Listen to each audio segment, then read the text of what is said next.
So Leonard is one of the three of the developers in the dev team that are really mathematically focused. So John and Paul and Leonard are sort of the three maths core that, because basically flying robots involves a lot of maths. And so we're very grateful to the three of those providing the solid underpinning of the maths that makes things fly. So over to you, Leonard. Cool, thank you, Trig. I'd disagree with describing myself as a maths person. I tend to work from a feel and then struggle to work out the maths afterwards. But yeah, so my name's Leonard Hall. Introduced myself before. Got involved about 2012. Did a lot of the control navigation firmware for Copter and have generally been helping out with various control problems throughout our family of autopilots. So what I'm talking about today is Rover. We've, since the Onion in Rover that Randy and Peter have done a lot of work on, Rover's starting to come online, which is a really, really good thing. So why is Rover so important? It's sort of one of these little, it's one of those neglected little things because it's not as cool as the aircraft and doesn't crash as spectacularly and things like that. But it's one of those really useful parts of the family. I particularly like it because it's really easy for people to get started, and as we move into an area where we're trying to get more and more people involved, being able to get a student into a Rover and getting them running on a Rover is a hell of a lot easier than flying a multi-rotor around a classroom. So, you know, safety for not only the people, but also developing the payload. So we all want to run SLAM on our multi-rotors. We want to have a nice scanning LiDAR on there, but you don't really want to necessarily do all the work to get a multi-rotor up to the stage where you can put $100,000 worth of LiDAR on it to test your code with. Yeah, that's right. So it makes it a lot easier for us to do a lot of development and that sort of stuff. You know, it's a fantastic development platform in its own right, as well as helping us develop things ready for 3D, which is sort of what we're doing here. But in this problem, so what we want to do is we want to improve the navigation of Rover. Now, Rovers are interesting. There are three basic types. There's a standard steering that we're all used to driving with our cars, skid steering, where you know, little tanks or little multi-wheeled tanks that Peter's got running around here. And then there's the Omni style of Rover that's, you know, a 2D multi-rotor, in that it can go in any direction, and its ability to move laterally is independent of its heading, or its yaw, in the same way a multi-rotor is. Now, at first glance, you sort of go, oh yeah, Rovers are pretty simple, but they're actually quite complicated. They've got a lot of little idiosyncrasies with them that coming from, yeah, I've always known that, I mean, very spoilt with doing the control and navigation of ArduCopter. Copters are very simple. We have an acceleration vector. We point that vector in a given direction. We've got some generally reasonably consistent disturbances, and we just lean in whatever direction we want to go. We can define pretty much what that acceleration vector is going to be pretty easily. We've got a lot of control over it, and so we can do a lot with Copter quite simply, especially once we sort of get the attitude control stuff sorted out. Now Rover, there's a number of problems with Rover inherently. You know, we still have some work to go getting a lot of our tuning processes and making it easy for people to tune up the aircraft. So that fundamental attitude control layer needs some work still. But that's been improving a hell of a lot over the last 12 months, and we're at a stage now where we can really start doing some nice things with it. Well, relatively speaking to what we could do before. One of the other things is a relaxed, we have a more relaxed speed control in many cases. Our ability to, we're only sort of just starting to work out that, the standard car ESC controllers aren't the best choice if you want to actually run an autopilot on them, because they, as soon as you back off the throttle, they just roll on, and so you actually, if you're on a hill and coming down a hill with a standard ESC car and you go back to zero, it's just going to roll down that hill until you brake, which makes this some difficult controlling. There's some really, really strong disturbances with Rover when you are, it's fine when you're running around the car park or on your carpet, but when you're actually out trying to do real practical missions, the types of disturbances that Rovers get are quite extreme and unpredictable. And a lot of that's to do with rough and complex terrain. There's a lot of unusual and rough movements in Rovers to work around that can create some large perturbations in the controller and your ability to steer it.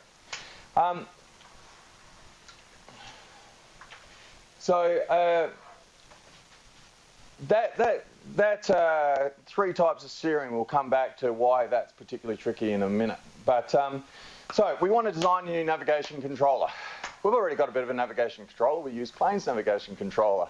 And every year I do an impersonation of Plane's navigation controller compared to what we'd like it to be. And it generally goes along the lines of, we want to go over here, approximately. And we want to generally go in that direction. And when we get to a corner, it's like, oh, we want to go over there. And we sort of are chasing around this general heading. And, oh, we're a little bit to the right of the heading, so we'll move across to the right a little bit. And it's really useful. It's running the L1 controller. It allows us to get onto a track and hold a track and to deal with a lot of these perturbations. But it hasn't been implemented with the intention of really precise navigation. It's there to deal with that movement and to get us from A to B and then on to C.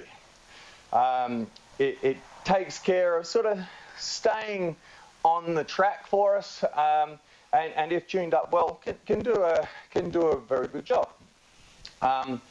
But the bits that it doesn't do is it doesn't really define the corners.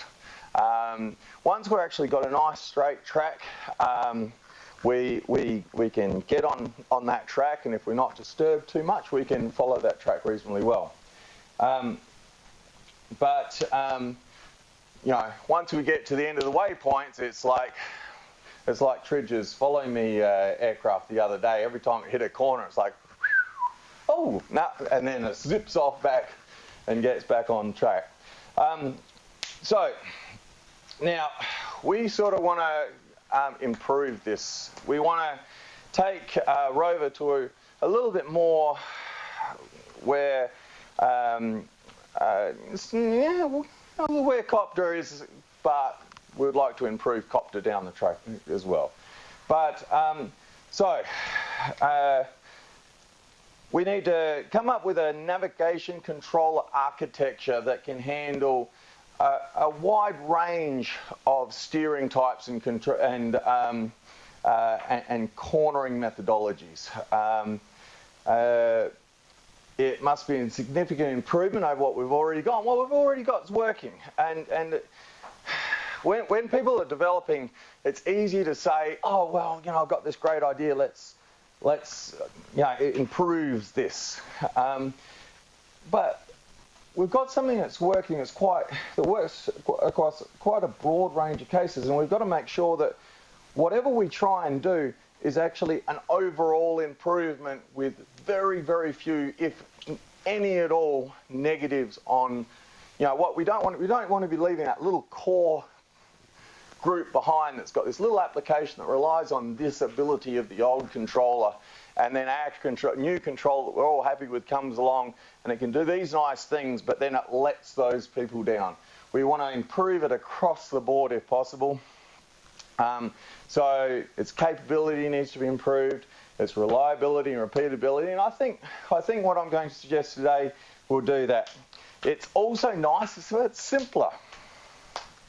Unfortunately, most of the stuff that I've ever done on Copter has rarely made things simpler. But hopefully, if you contain that to a subsection, you can make the interfaces with it simpler. Maybe you can make it easier to set up, although I probably can't actually claim that either.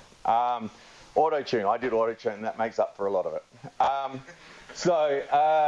Maintainability, flexibility definitely is something that I think what I'm going to talk about today actually improves. The other big one is parameters. Now, not as important as it used to be, but we want to try and keep the number of parameters to describe whatever system we're going to implement as low as possible. Low parameter count generally means easier to set up, generally means easier to explain, less documentation to do on the wiki, so this is the sort of thing we've been keeping in mind as we try and design the new controller. So, down to brass tacks. We want a navigation controller that defines the corner geometry, that will control the vehicle such that when we go around a corner, it doesn't just guess at the corner, it actually defines what that corner should look like, such that we can run a mission at 1 meter per second. It will go around a course. We can then run that same mission at 20 meters a second, and it will follow the same course. It will not come in and cut corners massively. It will not make these big arcs out past the waypoint before coming back on. Before coming back, young ears. Before coming back onto the waypoint, onto track and that sort of stuff. So it needs to provide smooth, efficient cornering geometries, speed control through those corners, and for this, back to the particulars of a standard steering vehicle that we're also used to using.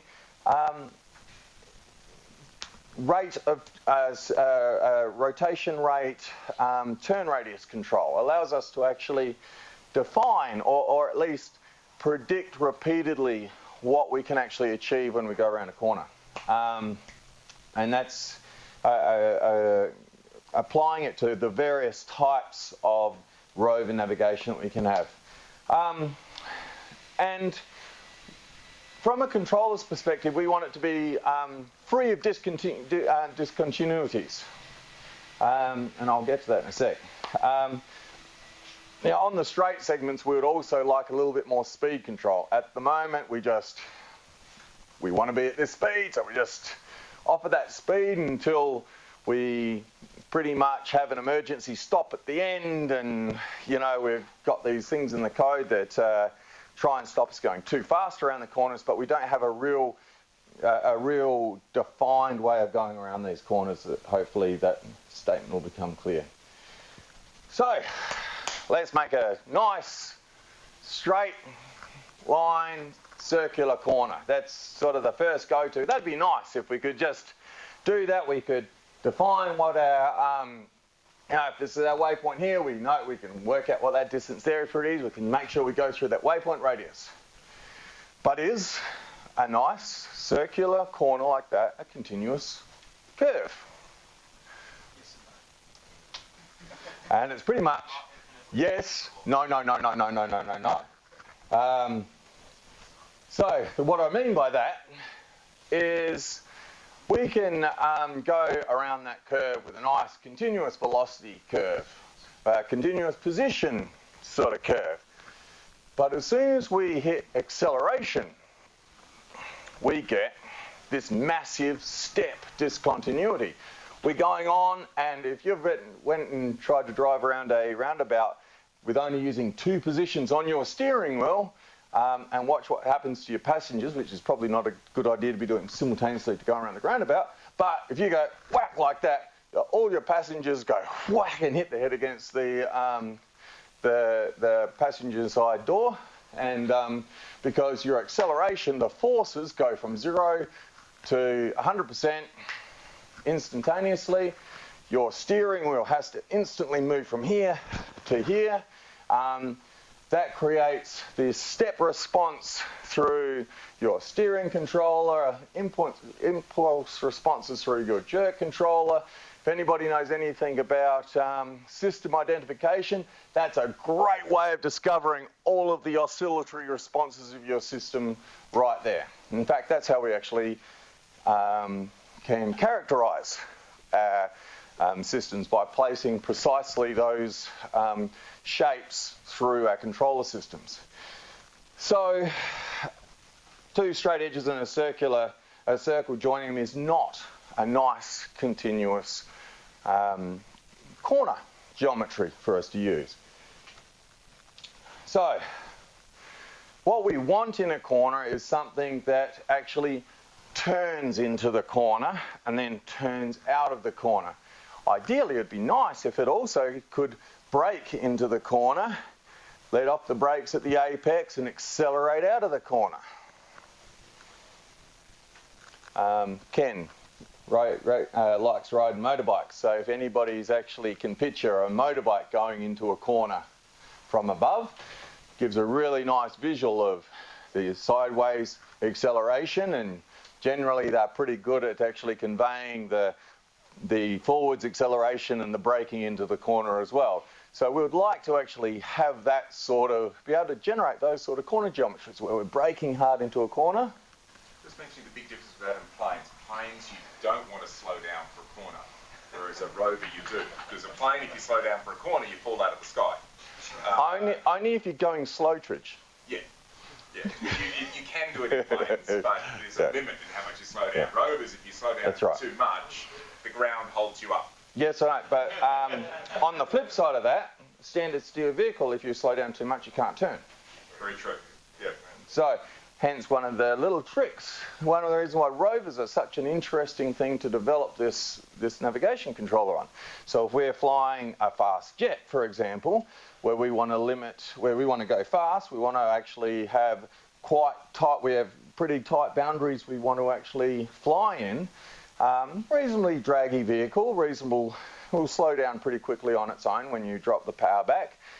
You may want to have a deceleration into your corners so that you don't have to have these large radius corners in them, and then accelerate out again. So it would be nice. Now, plane is sort of what I would consider the last step in doing these, for exactly the reasons why you say. But there is potentially application for this type of thought process to actually improve plane navigation as well. It's related in boats too. If the boat is the sort of boat that needs to be up on a plane to be efficient, then the amount of slowdown you might sink into the water, or that you've got not the same plane as we were talking about before. That's right, planing on boats or hydrofoils. Yeah. Again, you've got exactly the same thing. Yeah. And so very again to the standard steer vehicle where speed actually assists your ability to corner. Yeah. V-hull boats especially, you actually can turn very sharp when you're up to speed with them. You generally don't need to slow down for V-hull. You only slow down because it's getting too rough, as opposed, or the ski is asking you to. But yeah, exactly. So having the ability to control these things, though, you still want to be able to go around a corner. You still can't go around a corner instantly. You still need to be able to roll into the corner, roll out of the corner. You just want to maintain speed through the corner in that case. So, So we want a, what do we want from corner? So we want it something that doesn't, if we've got an incoming and outgoing track, we want something that actually follows that track in, nicely cuts the corner within a minimum distance of that waypoint that we can set.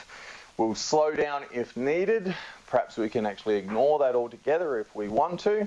And then smoothly join the new waypoint leg, and come into a nice tangent, all being continuous in position, velocity, acceleration, and maybe more. Ideally, we'd like to be able to actually control that turn rate. So a lot of vehicles have a maximum turn rate. So if we want it to, look nice and for an omni or whatever what do you call it, omnidirectional vehicle type option, or for things like skid steer vehicles and standard steer vehicles, there's a potentially maximum turn rate, maximum turn radius, or minimum turn radius that we might want to ensure that we achieve. So the first port of call is elevators. Elevators, if you've ever got an old elevator, you press, at the top you press the ground floor and it goes boom. And you wait for a second, and when it gets to the bottom it goes like this, and everybody jerks at the same time. So that's because it it's not a relatively, a modern elevator running S-curves, an S-curve profile. Now what an S-curve profile does, is it limits the rate of change of acceleration. It's a jerk limited profile. Cue jokes. That nobody got.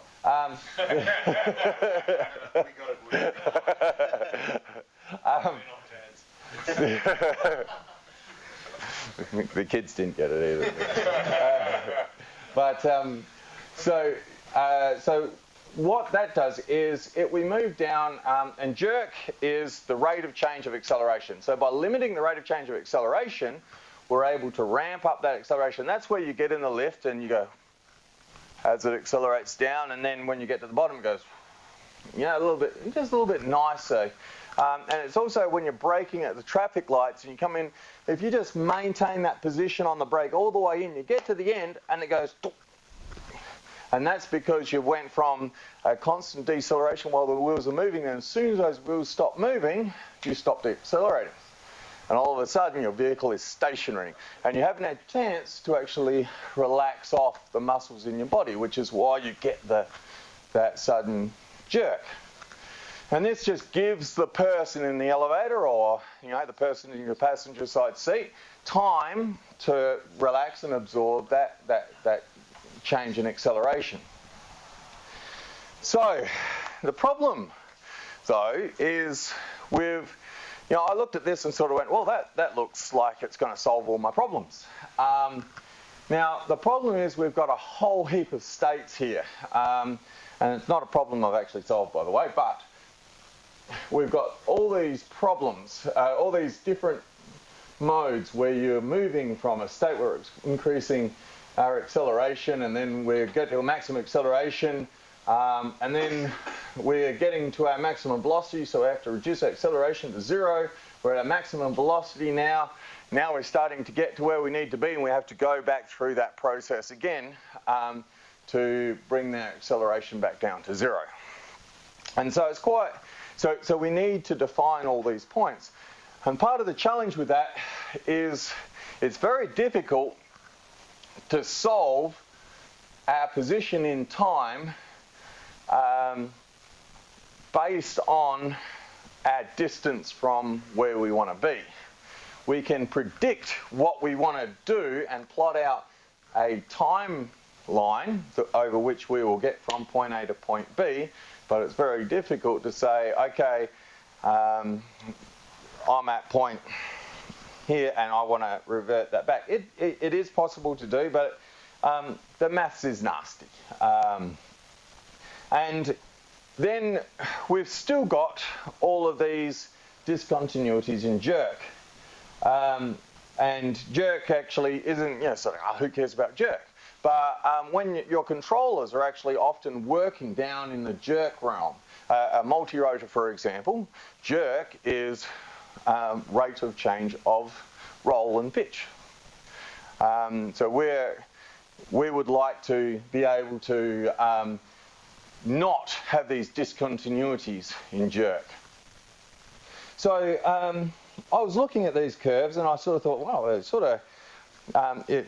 they look like sinusoids when you actually get them all lined up.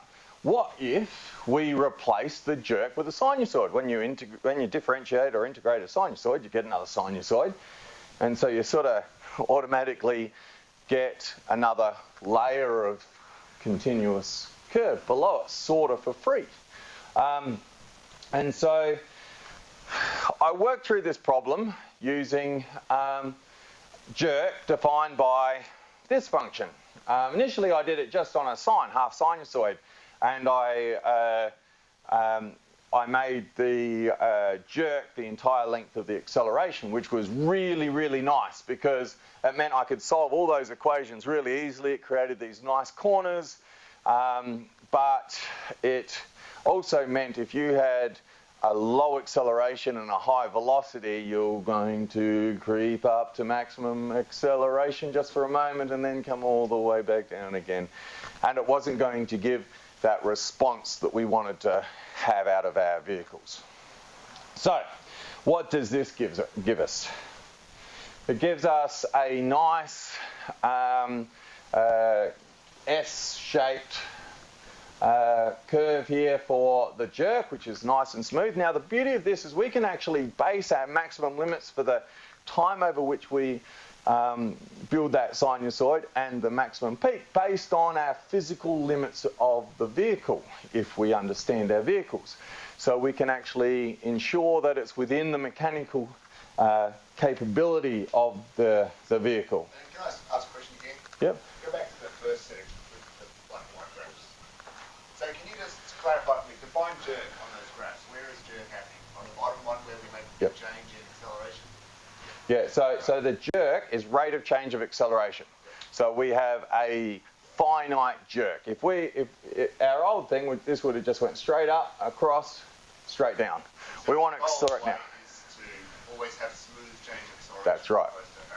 Yeah, but if you look at this, we get discontinuities in our acceleration at each of these points that we've got to deal with, and that is because, So if we're straight up, we have these really sharp discontinuities in acceleration where we go from nothing, 0 to nothing. So it's like, there's no, the throttle pedal is either on or it's off. The brake is either on or it's off.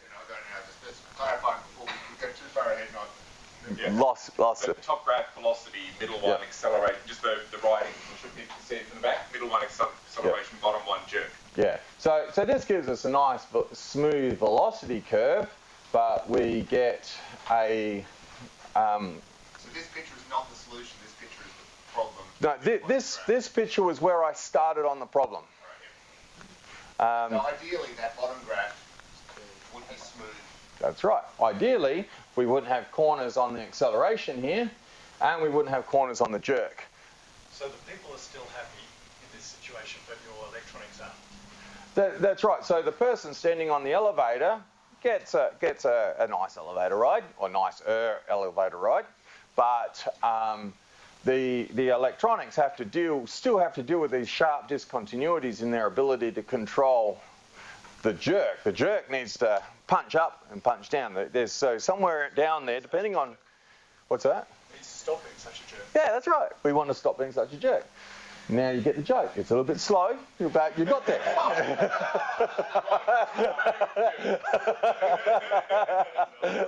Now you understand.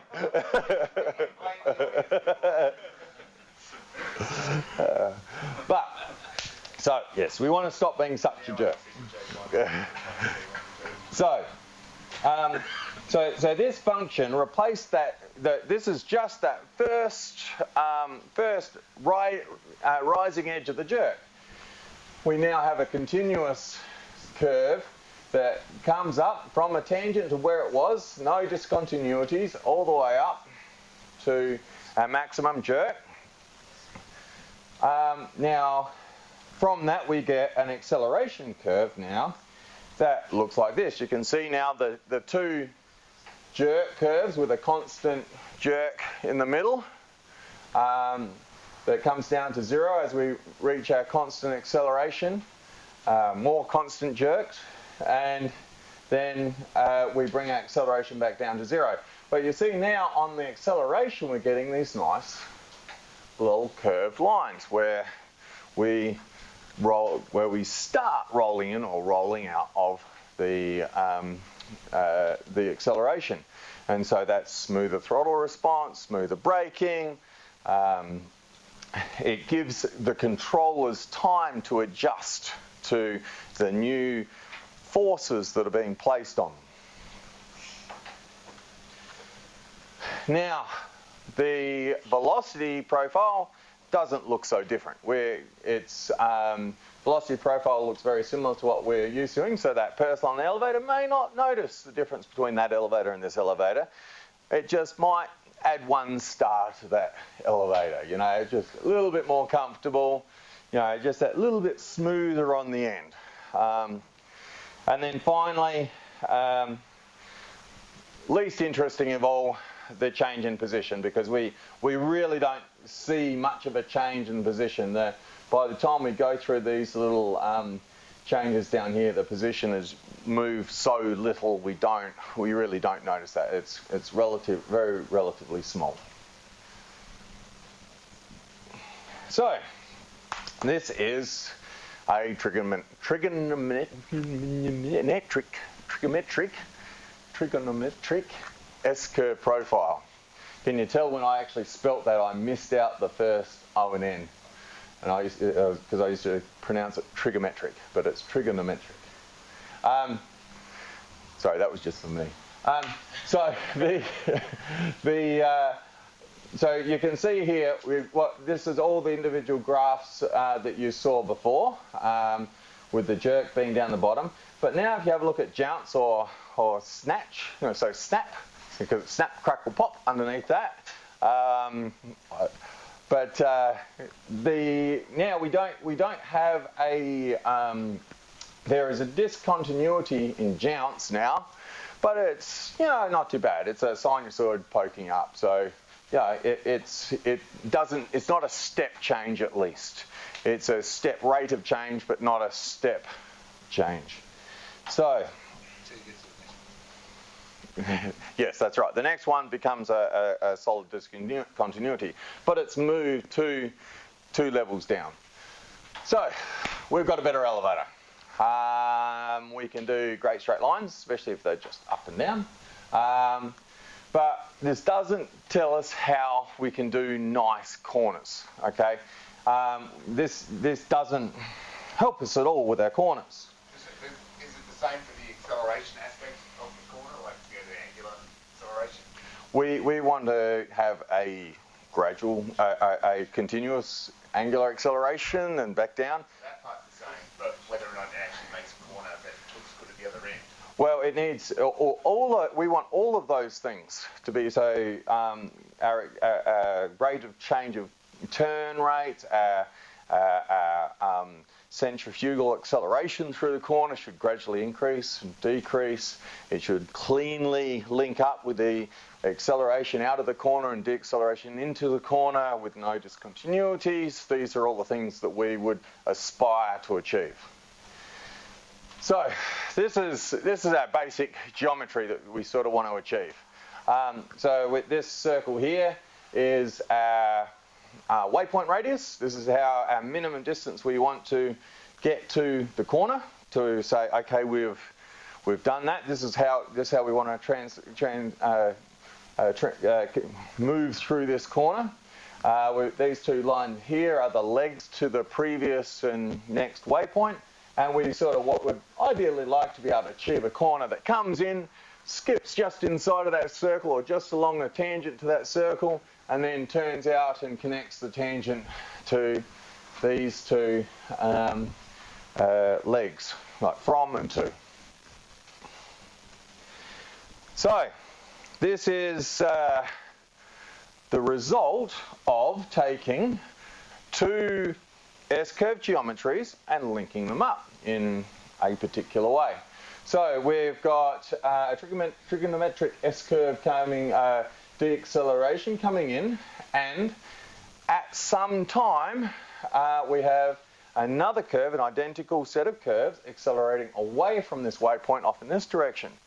And so by looking at where these two interact and cross over, we can do things like limit the maximum velocity, limit the maximum distance from this point through the curve.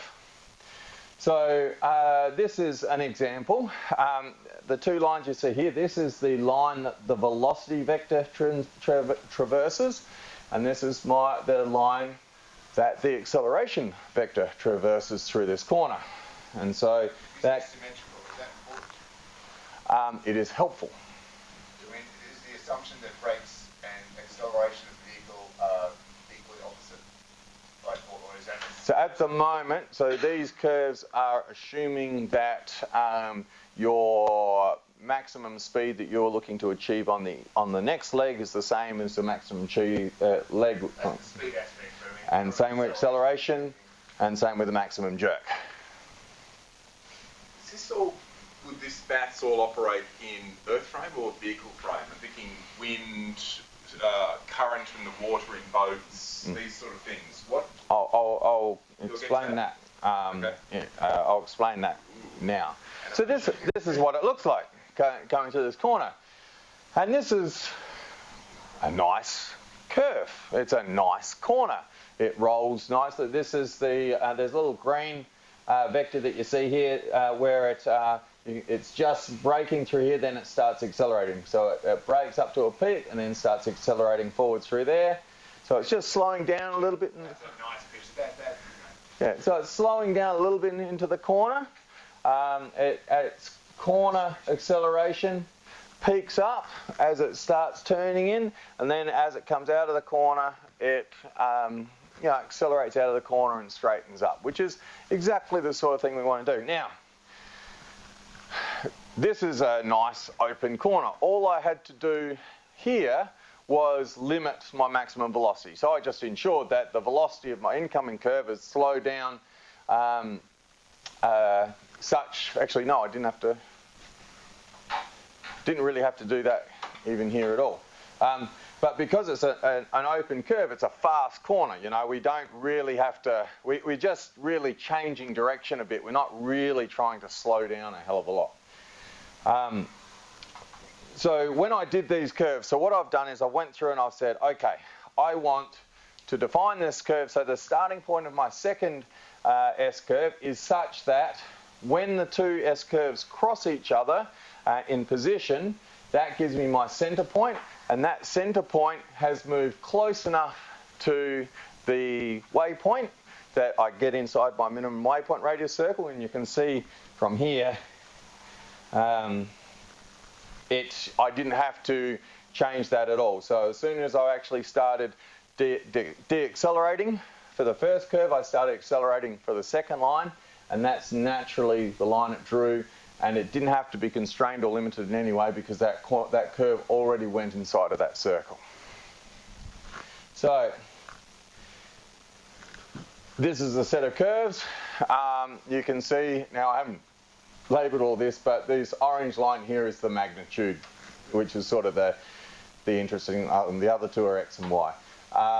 So these orange lines sort of show the maximum acceleration jerks and the position from that waypoint. And you can see the waypoint comes down to a minimum and then starts moving away.